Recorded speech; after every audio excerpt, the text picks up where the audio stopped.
what resonated with you when you first got told that here is the project, The Swimmers? It was Yusra and Sarah themselves.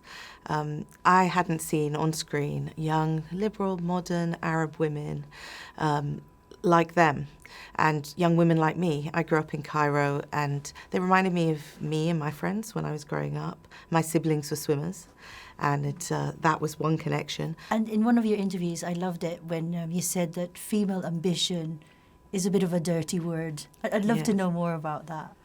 Yeah, I was inspired by Yusra and Sarah's ambition, Yusra's determination to make it to the Olympics in the first place and to hold on to her dream and to keep swimming after everything she'd been through. And also Sarah's, vulnerability in terms of her leaving swimming and finding what was right for her. And, I was inspired by their ambition and by them as human beings and who they were. And I felt normally you don't get the sports movie narrative. You don't see young teenage Arab girls winning on a world stage and being winners, actually, not just crying in a movie. And that's what inspired me, that this could tell a story that contained multitudes, that their characters contained multitudes, that it was about two inspirational heroes, the celebrated one in Yusra, but the unsung hero in Sarah. The refugee crisis is at the center of this. Tell us how you kind of incorporated that. Obviously, it's at the heart of the story because of their journey, but how did you incorporate that into the film?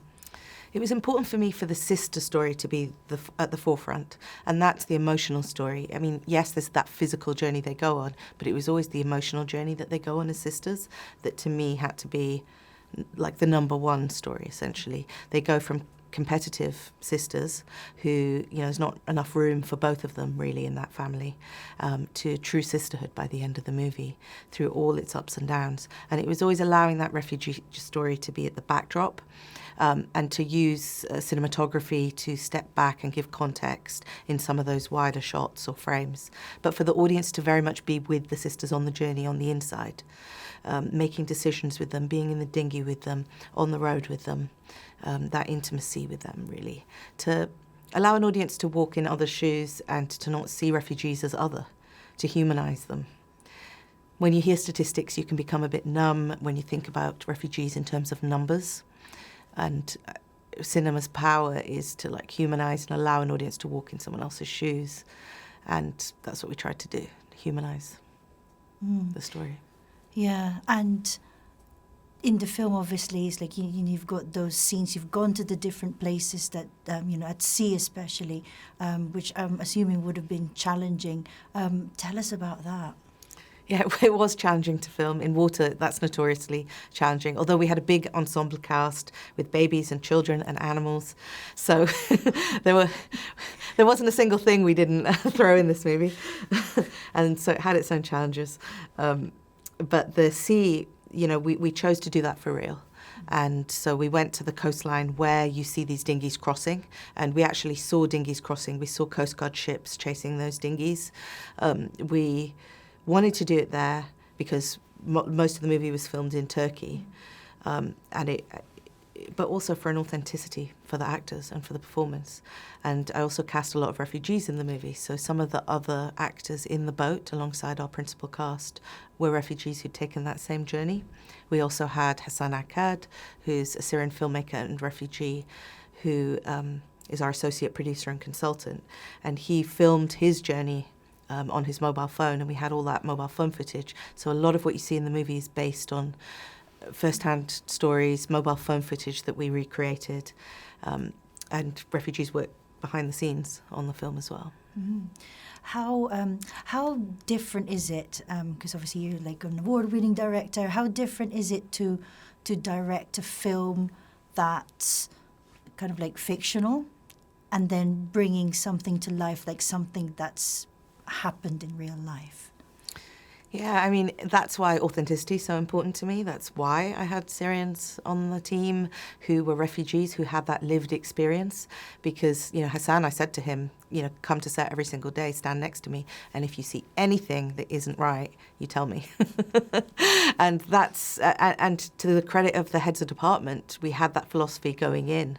Authenticity was so important, even down to the supporting artists in terms of the costumes they wore. We worked out the exact percentages of who was on the route in those weeks that Yusra and Sarah were taking the journey. So in every group of 10, how many would be Syrian, how many would be Afghan, how many would be... And then the costumes reflected that, as did the casting of the supporting cast. So we really went to great lengths for that. And that's where having Netflix as a partner was really amazing, because they have a global audience, so they understand things like that. Initially, the film was all in English. Another thing I wanted to do was bring the Arabic in, to employ native Arabic speakers for the actors. It's not just somebody repeating things phonetically, but to properly make it a bilingual film. And that, again, comes from that quest for authenticity, because it would just be weird to be in Damascus and to hear everybody speaking English all the time. Even though Yusra and Sarah were bilingual and spoke English themselves and with their friends, it would be weird for it only to be in English. It's true. When you saw the film, fully edited for the first time, how did you feel? Very emotional. It was a 4-hour assembly. So it was a 4-hour film. It was very good. I cried. A lot of people did who saw that 4-hour version. And then I cried more when I had to cut loads of it out to actually make the film. But yeah, it was all, we were always a very ambitious production in terms of what we were trying to achieve. And most of the time we achieved it. And that came from an extremely passionate team who really gave their all. And during the pandemic, we got to 5 days before filming and then shut down, and we didn't know if the film would fall apart. For a whole year we waited, and most of the team came back. They waited, they turned down other job offers, holding out for the film. And I think you see that on the screen. What would you say are your highlights from your whole experience with the swimmers? I have so many. So many. And all with people, with individual people. So I don't think there can be one highlight, because this is a film where I used to joke that I took a box of tissues into every meeting to do with the film, because we'd always end up crying. But we really saw so many sides of each other because of the subject matter. It was a very emotional film. So I do think I probably cried with most of the cast and crew at various times. Yeah, there was a real family that made this one. And the sisters, the Mardini sisters, when they saw the film, how was that for them? Well, they cried and they laughed and they loved the music. So one of the things I had done when I first met Yusra and Sarah was ask for their playlists. And so some of the songs that were their favourites, like Sia, for example, for Yusra, have ended up in the movie. And so I was in a cinema with them, sitting in the back row when they watched it. And they were dancing in their seats, and they kept going, "I love this song," and laughing every time one of their songs came on. At the end of the film, Sarah climbed over the backs of the cinema seats and she gave me a big hug, and she said, "Thank you. You made me remember how much I love my sister." And it was beautiful. What are you hoping people would take away from watching The Swimmers? I hope that it humanises refugees. I hope that they realise that refugees are ordinary people just like you and me. And also that they see young Arab women in a different light, in a light that has been long overdue. One of the things that was notable for me was that during the Cairo Film Festival and the Marrakesh Film Festival, the audience spontaneously broke out into cheers and applause and tears when Yusra won the race.